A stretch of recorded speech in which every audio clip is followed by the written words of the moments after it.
Kias Pak, kias juga menabur bunga. Menabur bunga di atas makam.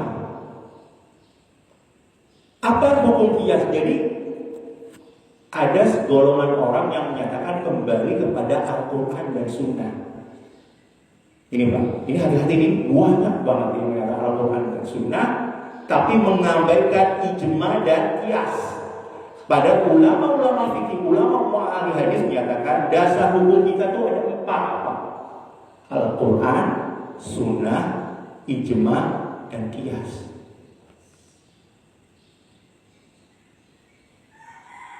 Sholat tarawih itu ijma Pak. Ijma sahabat. Walaupun dulu orang hanya mengenal qiyamul lail, sholat malam. Yang menyatakan itu sholat tarawih adalah siapa? Khalifah Umar bin Khattab.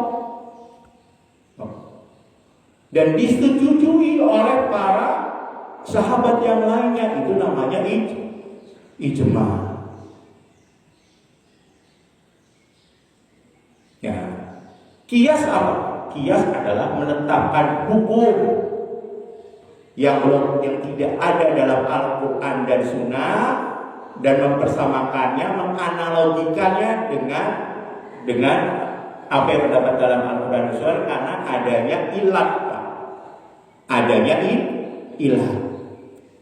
Dan orang-orang yang menyatakan kembali kepada Al-Quran dan Sunnah itu tidak mengakui ijma dan kias, Pak. Ini berbahaya. Ya. Jadi mereka kembali kepada Al-Quran dan Sunnah. Kalau nggak ada dalam Al-Quran dan Sunnah, mengatakan itu bid'ah. Luar biasa, itu berat sekali itu menyatakan saudara yang lain itu pelaku bid'ah. Jangan sampai Pak kita seperti itu Pak. Kita rujukan kita ulama Pak. Ya, kita tetap rujukannya kita ulama, dan ulama juga mengikuti Al-Quran dan Sunnah. Jadi menabur bunga itu bukan tasabuh, apalagi tasabuh nih Pak, mengikuti orang-orang budaya orang barat. Menabur bunga itu bukan budaya orang barat Pak. Barat baru maju abad ke-21 ini Pak. Sedangkan kitab ini sebelumnya sudah dibuat Pak.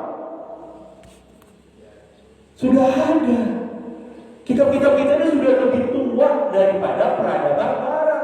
Jadi menabur bunga itu bukan tasyabuh. Sekali lagi bukan tasyabuh mengikuti orang-orang Yahudi, mengikuti orang-orang Kristen, atau mengikuti peradaban yang baru saat ini modern. Tidak, sudah ada dari dulu. Ya. Jadi di sini katakan bahwa menabur bunga itu kias Pak. Ya. Dikiaskan juga, ya, dikiaskan. Di sini katakan kias menabur bunga. Dan wa yahrumu akhdhu syai'in min huma, dan diharamkan mengambil keduanya Pak, yaitu pelepah kurma atau tanaman yang sudah ditanam, dikubur, ya, kemudian bunga, selama bunga itu belum layu atau tanaman itu belum layu, itu kita dilarang Pak. Jadi kalau kita di kuburan Pak, bersihkan kotoran. Kalau ada yang kering, kita boleh ambil Pak. Yang kering-kering ya, misalnya ada daun kering, tumbuhan kering, ambil itu Pak, apa-apa. Tapi kalau yang masih hijau, walaupun itu rumput-rumputan, jangan Pak, karena mereka bertasbih terhadap orang yang di dalam kubur tersebut. Jadi kita kalau rumputnya tinggi-tinggi boleh kita potong Pak, tapi jangan kita cabut, ya, jangan kita cabut. Banyak tuh orang yang mencabut rumput-rumputan. Rumput-rumputan itu bagian dari tanaman Pak. Asal dia tidak, kalau terlalu tinggi ya kita rapikan. Kita rapikan aja, bawa gunting aja kalau perlu. Kita rapikan, ya, jangan kita cabut Pak.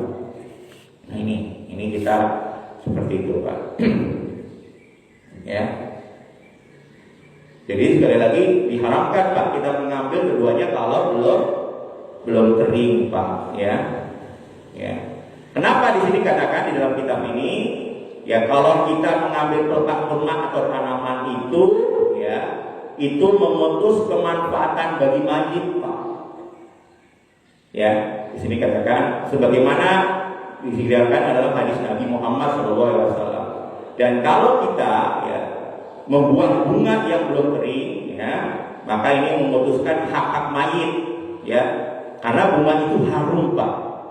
Itu di sini dikatakan mendatangkan malaikat yang nazilina lidzalika, turun dari langit ke kubur tersebut, karena bunga itu harum, Pak.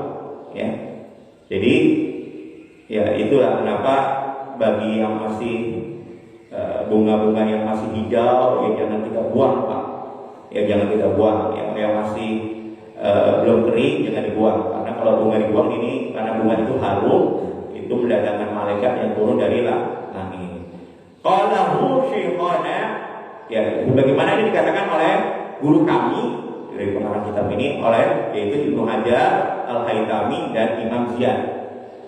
Ini dikatakan oleh gurunya langsung, Pak, yaitu Imam Ibnu Hajar Al-Haytami dan Imam Ziyad. Nah ini, Pak. Jadi beliau menulis karena perkataan dari gurunya. Nah itu ya, jelas ya, Pak, tentang apa namanya, tentang tanaman dan bunga, ya. Jadi kalau bisa disunahkan menanamkan tanaman, ya, di kubur dan boleh menabur bunga. Nah sekarang kita lanjut dengan hukum